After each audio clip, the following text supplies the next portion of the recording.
scams are one of the main disruptors of trust. There is no age group, there is no particular demographics scammers are targeting.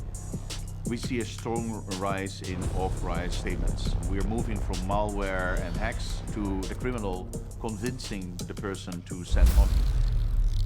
It can happen to anyone. It can happen to all of us, me, you. They take your money, they change their profile, now they've moved on to the next target.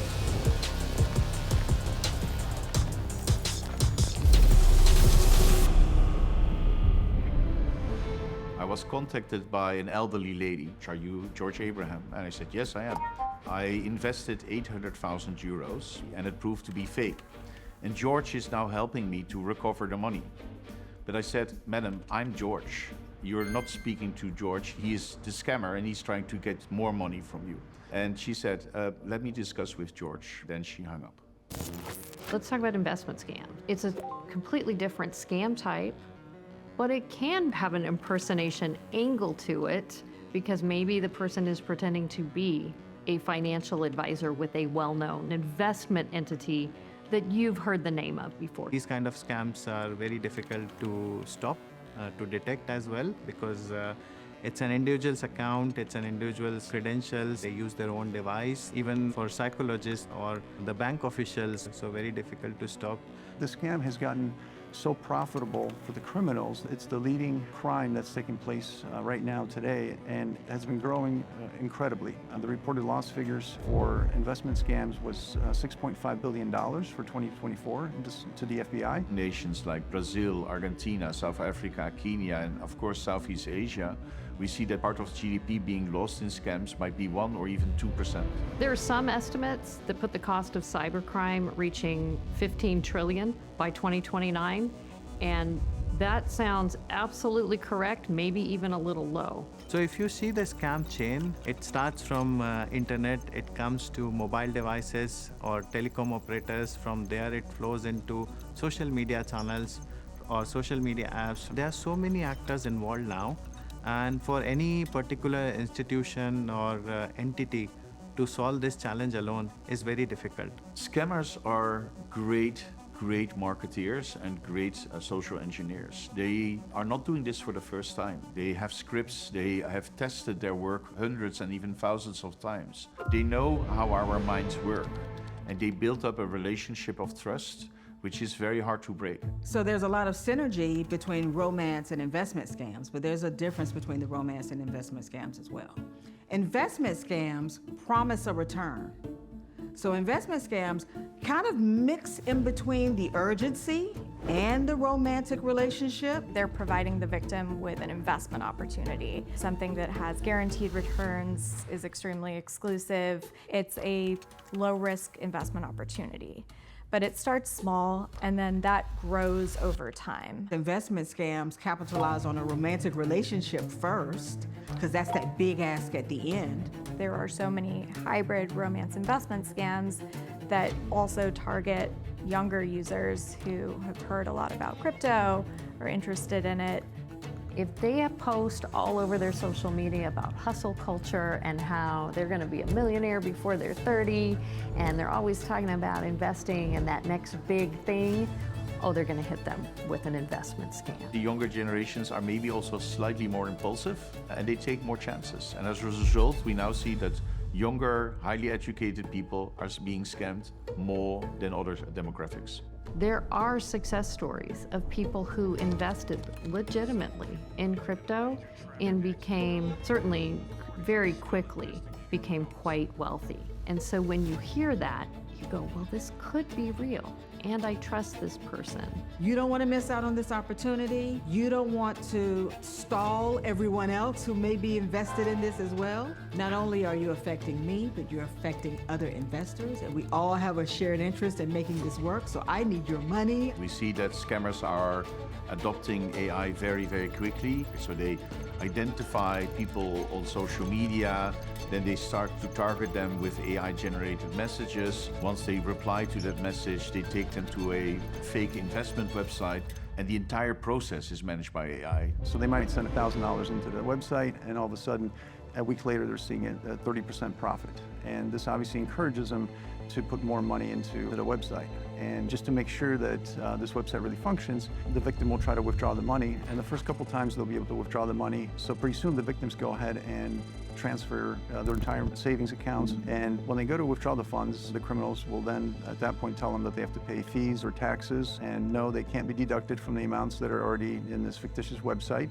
And so they basically encourage the person to go out and get more loans and maybe borrow money from friends or sell their car or get a mortgage for their house if they're able to do it. And we see this quite a bit with seniors and older adults who basically invest their entire retirements into these schemes. Sometimes you can recover the money, but most of the time, if it's person to person, you can't recover that.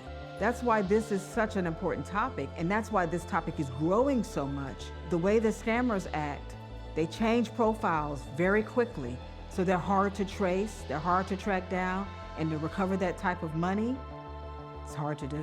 Once the victim finally realizes that they're not going to get their money back, they're often ashamed to come forward and admit that they fell for the scheme. Now, we know that typically only about 5% of the victims ever report being victimized by these things. Underreporting of scams is a global phenomenon. People are unjustly ashamed that they have been scammed. We have to make the fact that you have been scammed something which you should be able to admit to your friends and family, because everybody can get scammed. Cybercrime is a business. The adversary has a help desk on the dark web. They are monetizing, and so they are dug in to making sure that they impact as many people as possible. They're setting up scam compounds, which are basically factories where people are scamming 12 hours a day, sometimes forced and sometimes because they just need a job. There are buildings that house anywhere from 1,000 to tens of thousands of people, and they're strategically built in parts of the world where U.S. law enforcement or other law enforcement can't reach. They have training programs, they have customer service teams, they have AI-fueled deception, they are constantly optimizing their setups. We're up against industrialized criminal online syndicates. The scams and the modus of operandi on scams varies a lot from region to region. It depends a lot on the upbringing, on the demographics, on how the citizens are, how much they trust their government. In case of Singapore, we have seen that citizens trust the government very much. The physical space is pretty safe, the crime is very low. So when the citizens go and interact in online space, they expect the same safety.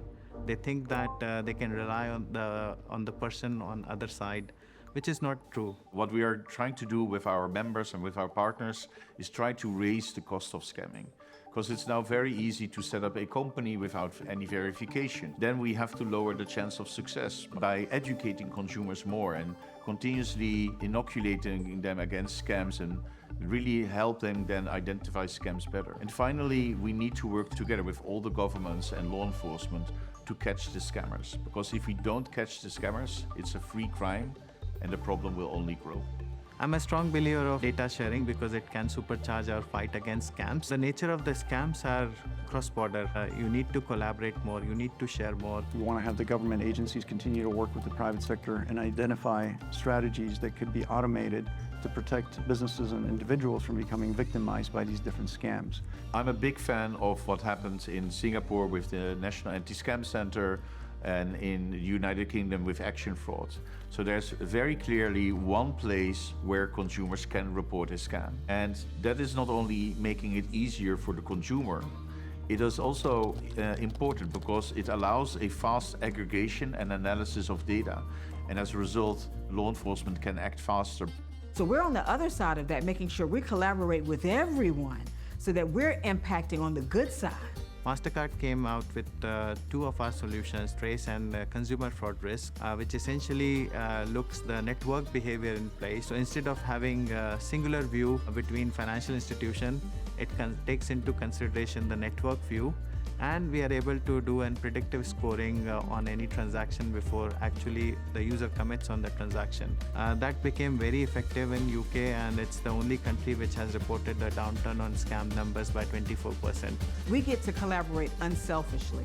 Government, with small businesses, with consumers, with other financial institutions. We even go outside of the sector and collaborate as well because that aperture needs to be wide, and we are in an arms race with the adversary.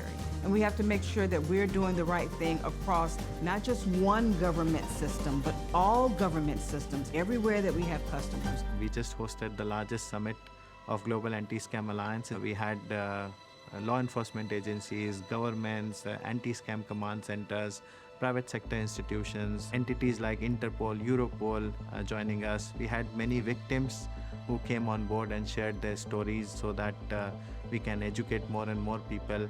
I hope that in the next few years, we will be able to turn the tide on scams together with the banks, with the telecom operators, with governments and social media. And in the end, I really think we can turn the tide. That's how I am in this space, and I'm so proud if we are able to save someone's lifelong savings from getting lost.